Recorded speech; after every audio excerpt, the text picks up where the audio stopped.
secret to confess with everyone. I'm Canadian, so if I say things that sound a bit off, I apologize in advance. But that brings me to the beginning of the story of just growing up in Canada and going to the University of Waterloo.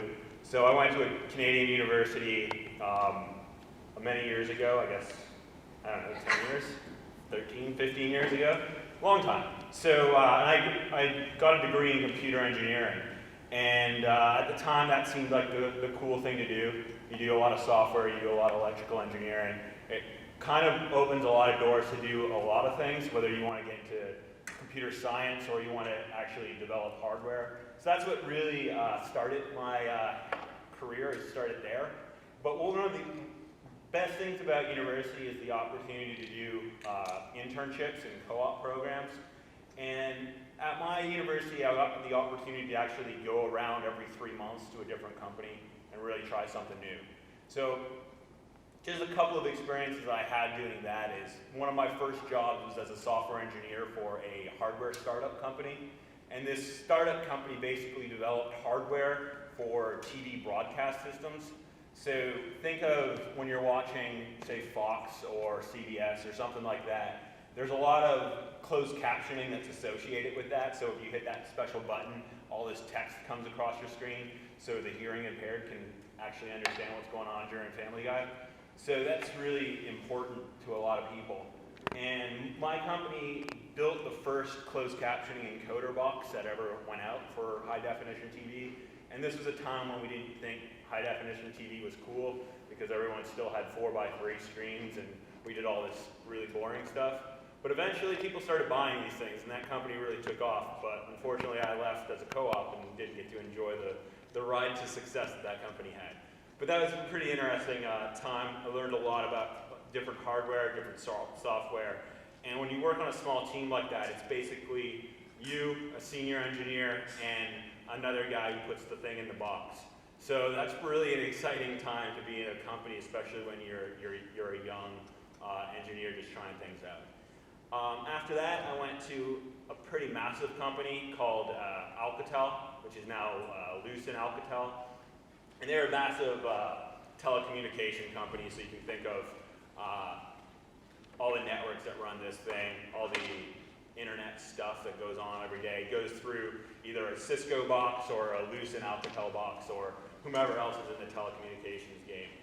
And what's really interesting about those jobs is that you're one of a lot of people that work on a project. So any project that you work on could literally have hundreds, if not thousands of people all over the world working on stuff. So that gives you a really good worldview, lets you see a lot of different things and lets you see how the telecommunications stuff actually works, because we all use it every day whenever we make a phone call or surf the web or just play Angry Birds.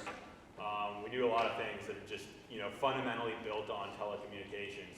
So if you get the opportunity when you're in college, I recommend just trying as many different careers and different engineering positions as there are, because there's a lot of interesting things that you can do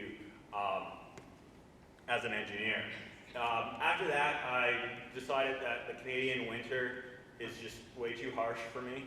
Actually, it's like 18 degrees Fahrenheit there today, and it's not 18 degrees Fahrenheit here. So that was a significant upgrade in my lifestyle, moving to Austin. So I moved to Austin probably 7 years ago now. So I've been in Austin 7 years, and I started my career at National Instruments, which is a massive test and measurement and embedded software. And the speakers after me will do embedded software a lot greater justice than I will. So I'll skim over that part. But I started out as a software engineer there. And basically I developed on a system that, so imagine today, how many of you guys use Macs at home? Or PCs? Or Linux? So that's basically everybody, right? So those are the three things that people care about. So we made products that had to work on all three of these systems, but you can imagine it being really expensive to have people dedicated to making hardware work on Mac or Linux or Windows. So what we did at National Instruments was develop a system that was like an abstraction layer, so it sits on all these different systems and allows your hardware to work on Mac, Linux, and Microsoft products all the exact same.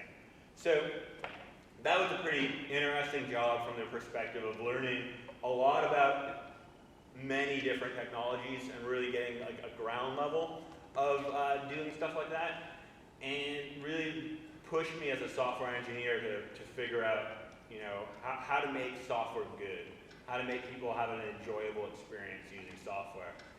And after that, I decided I don't want to write software anymore. It seemed like I spent my whole life training to be a software engineer, and I was just kind of fed up with it. So I decided I wanted to change. So I decided what would be a better choice for a software engineer but to become a marketing manager. So I went to be a product marketing manager at National Instruments, and I managed our embedded software line of products. So what this is, what National Instruments does a really great job of, anybody program here, C or assembly or anything HTML, a lot of programmers, right? Anyone you know LabVIEW at all? All right, so you got a few LabVIEW guys out here. Basically, LabVIEW makes it easier for the non-programmer to become a programmer. So if you're really experienced as an engineer, or you have some very deep knowledge, say in robotics or mechanical engineering, LabVIEW is a tool that's going to let you think at a higher level, think in terms of flowcharts and diagrams and things like that, and really build stuff out. So they took this idea of being able to not use text to program and use diagrams and blocks and really create these flowcharts that execute your program. They took that to the embedded system point of view. So they would take these big blocks of code and generate them onto very small devices.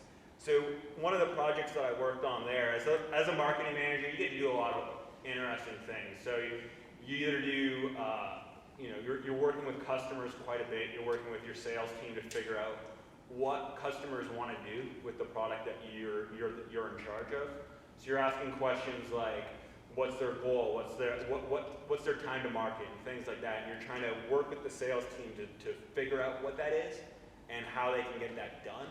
But you're also taking feedback and working with the team of engineers to build what it is that the customer needs to execute on.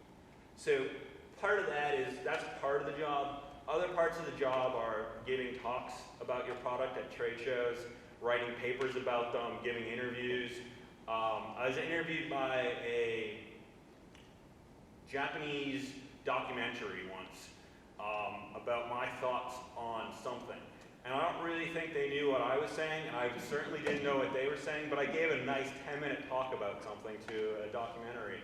So hopefully it's out there on YouTube, and I'll enjoy that one day if I can ever find that. So that was pretty good. And another opportunity comes across, like, Popular Mechanics wanted to do an article about how we can, so when you ship a package in the mail, right? How does someone treat your package? I think that's a question that a lot of people ask. I know a lot of people don't use mail anymore, except when you get something from Amazon or a store. So it's really important that UPS or USPS or FedEx treat your package with at least some sort of care.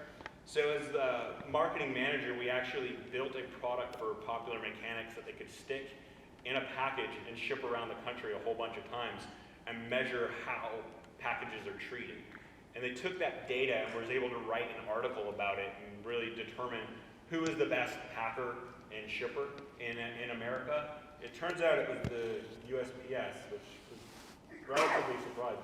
But it was interesting data nonetheless. But so when you're a marketing manager, you really have a lot of hats that you're involved with in terms of how your product's received by the market. So you're writing papers, you're doing talks, you're being interviewed, you're collecting customer data, you're feeding that all into the engineering.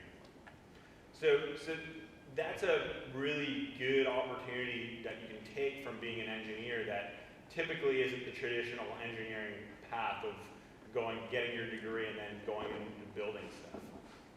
So after that, I decided that embedded software wasn't for me anymore. And I moved to a company in town called BazaarVoice. And what BazaarVoice is, so we've all been on a shopping page like Best Buy or Home Depot or whatever. And all these companies that are either retailers or brands, they have products on all their websites. And all these products have these review sections where if you bought the thing, you can review it and say what you think about it, give it star ratings and all that stuff. And that's really what BazaarVoice does. We work with all the big brands and retailers throughout the world, and we develop internet software that they put on their page to collect all this data, and we house it and analyze it and present that to the customer. So at BazaarVoice, I'm a product manager for their platform.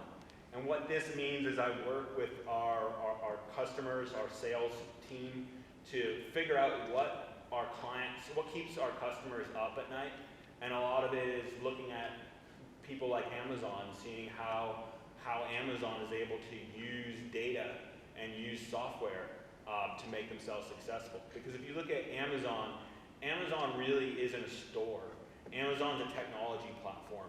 So why Amazon has this advantage in the marketplace today is because they've been able to leverage engineering and leverage software in a very unique and interesting way to make themselves more profitable and give us all very good deals on Kindles and stuff like that. So if you're other retailers, you want to be able to capture what Amazon's been able to do in terms of their analytics and their data. So as a product manager, what I'm tasked with is looking at what the market looks like, performing what the opportunity assessments are, and then deciding what engineers on my team need to build in order to capture and in order to make retailers happy, in order to make brands like Hugo Boss or whomever more successful. So in closing, because I know I only have 15 minutes and I'm at like 13 and a half or so, I want to just recap really, when you're an engineer, it really opens up a lot of opportunities for you. You can go into a lot of different directions. So you can either become very deep into, say, a software, building your own software, building robots, building hardware, designing a lot of things, or you can go a more divergent path and try different things. So you can go into marketing, you can go into product management, you can do a lot of different business-related stuff. But I think the crux of it is that engineering really kind of gives you a solid foundation on analytical skills that are necessary for a lot of positions and are necessary for a lot of enjoyment in life. So wrapping it up, I don't have a lot, but I think if you have any questions, come talk to me after or when we're sitting here on the stage. But I encourage you just to try a lot of different things and learn some stuff.